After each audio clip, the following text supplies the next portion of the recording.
Hi hello welcome to Aadi craft. ഇന്ന് ഞാൻ ഉണ്ടാക്കാൻ പോകുന്നത് ഒരു പൂച്ചക്കുട്ടീനെയാണ്. എല്ലാവർക്കും ഇഷ്ടപ്പെട്ട ലൈക്ക് ചെയ്യണേ. ആദ്യം തന്നെ നമുക്ക് പൂച്ചയുടെ തല ഉണ്ടാക്കാം. അതിനായിട്ട് എത്ര വലുപ്പത്തിലാണ് നമ്മൾ ഉണ്ടാക്കാൻ പോകുന്നത് അതിനനുസരിച്ചുള്ള ക്ലേ എടുക്കുക. എന്നിട്ട് അത് റൗണ്ട് ഷേപ്പിലാക്കിയതിന് ശേഷം കണ്ണ് വെച്ച് കൊടുക്കുക. എന്നിട്ട് വാഴയുടെ ഭാഗത്ത് രണ്ട് ചെറിയ ക്ലേ എടുത്തൊന്ന് അമർത്തി വെച്ച് കൊടുക്കുക. അപ്പോൾ പൂച്ചയുടെ മുഖത്തിൻ്റെ ആ ആകൃതിയിൽ കിട്ടും. എന്നിട്ട് ചെറിയൊരു ഉണ്ട എടുത്തിട്ട് മൂക്കാക്കിയിട്ട് വെച്ച് കൊടുക്കുക.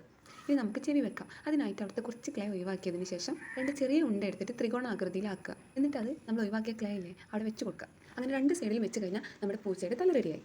ആ ചെവിയുടെ ഭംഗിക്ക് വേണ്ടിയിട്ട് നമുക്ക് എന്ത് ചെയ്യാം, ക്ലേയുടെ നടുവിൽ ഒരു വരട്ട് കൊടുത്ത് അവിടെ നിന്ന് കുറച്ച് ക്ലേ ഒഴിവാക്കാം. എന്നിട്ട് നന്നായിട്ട് നമുക്ക് ബ്രഷ് ഉപയോഗിച്ച് സ്മൂത്തി ചെയ്ത് കൊടുക്കാം. ഇനി നമുക്ക് പൂച്ചയുടെ കൈയും കാലും ഒക്കെ റെഡിയാക്കാം. അതിനായിട്ട് ഒരു ഉണ്ട എടുത്തിട്ട് പൂച്ചയുടെ ശരീരത്തിൻ്റെ ആകൃതിയിലാക്കിയെടുക്കുക. എന്നിട്ട് അതൊരു ഈർക്കിളി കഷ്ണം ഉപയോഗിച്ച് തലയുമായിട്ട് ഫിറ്റ് ചെയ്ത് കൊടുക്കുക. ഇനി നമുക്ക് പൂച്ചയ്ക്ക് കാല് വെച്ച് കൊടുക്കാം. അതിനായിട്ട് ക്ലേ നീളത്തിൽ ഉരുട്ടിയിട്ട് കാലിൻ്റെ അവിടെ വെച്ച് കൊടുക്കുക. അതേപോലെ തന്നെ കയ്യിനും കനം കുറഞ്ഞിട്ട് വെച്ച് കൊടുക്കുക.